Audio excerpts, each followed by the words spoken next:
people think, oh, Tate, did you get your money from kickboxing? And the answer is no. Kickboxing is not boxing. Even as a 4-time world champion, the most money I ever got paid for a fight ever was $100,000, which sounds like a lot of money, but in the grand scheme of things, it's not a lot of money. You have to pay your manager 20%, probably another 10% out for various fees, and you're only fighting twice a year. You got to pay your rent, blah, blah, blah, blah. You're not rich as an athlete. Most kickboxers are broke or stay broke. You can transition into the UFC like, what's his name? Stylebender, whatever his name is, can't remember his name. He's done it. A few people have done it, but in general, kickboxing will not make you rich, purely from a purse for fighting perspective. However, I still accredit fighting with making me rich for a variety of reasons. One, it made me extremely determined, and it made me understand the value of hard work, which is the first thing. 2, it made me understand that excuses don't count and nobody gives a shit. You either win or you lose. And 3, it introduced me to a whole bunch of important people. Kickboxing as a whole, rich people, bad guys, mafia guys, these kind of things, they're always involved in these industries because they like the idea of sitting at the table and being involved with fighters and being friends with fighters. And they have a lot of money, and there's a lot of their money involved in the promotions and money laundering and these kind of things. So I did meet important people from fighting. And these important people respected me because I was a fighter. And the difference between me and most other fighters is that I'm not an idiot.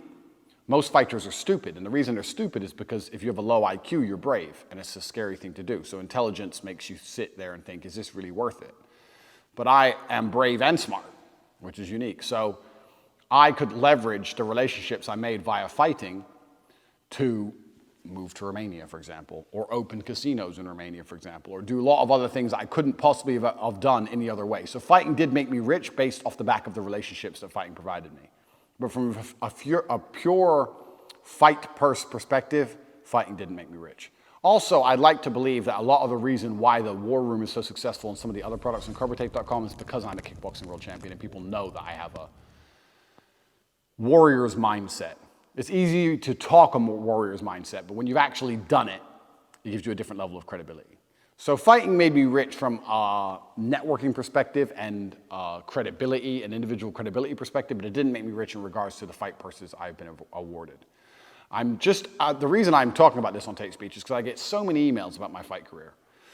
The next thing is, why did I not go to the UFC? Well, it's a simple answer. The reason I didn't go to the UFC is because I broke my hand 3 times in MMA fights, and I kept breaking my hand, and I needed the bigger gloves. The smaller gloves, I kept breaking my hand. It was just unfortunate, so I decided to stick with kickboxing. At the time, it was the best money on the table. Sure, if I got to the top of UFC, I would have made more money, but if you're not at the top of UFC, you're not making money anyway. So, what's the lesson here? I don't know what the lesson here is. Usually I like to give a lesson in my Tate speeches. I guess the lesson is, if you become a kickboxing world champion and you're smart enough and you can meet important people with lots of money and you can prove yourself to be valuable to them, you can end up being a multimillionaire and buying lots of supercars.